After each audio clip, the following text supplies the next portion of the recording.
sixer.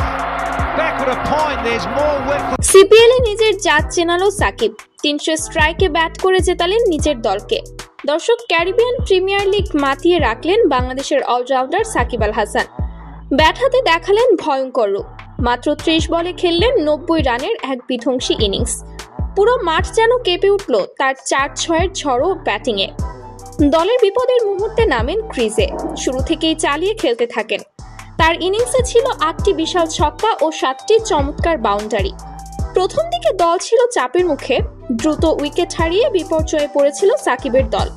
কিন্তু পরিস্থিতি সামাল দিতে সামনে আসেন সাকিব।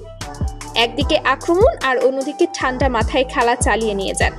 বোলারদের কোনো ছাড় দেননি, স্পিন হোক বা পেস, সবাইকেই ছিন্ন ভিন্ন করেছেন। সাকিবের এমন ইনিংস শুধু ম্যাচ নয়, পুরো টুর্নামেন্টে আলোড়ন সৃষ্টি করেছে। ম্যাচ শেষে সিপিএল এর ধারাভাষ্যকাররা প্রশংসায় ভাসিয়েছেন তাকে। বলেছেন তিনি শুধু একজন অলরাউন্ডার নন, একজন ম্যাচ উইনার। এই ইনিংসের মাধ্যমে আবারও প্রমাণ করলেন কেন তিনি বিশ্বের অন্যতম সেরা টি-20 খেলোয়াড়। সাকিবের এই ইনিংসেই ভর করে দল জেতে ম্যাচটি এবং সেমিফাইনালের দৌড়ে এগিয়ে যায় আরও এক ধাপ। সিপিএল এর ইতিহাসে এটি অন্যতম স্মরণীয় ইনিংস হয়ে থাকবে।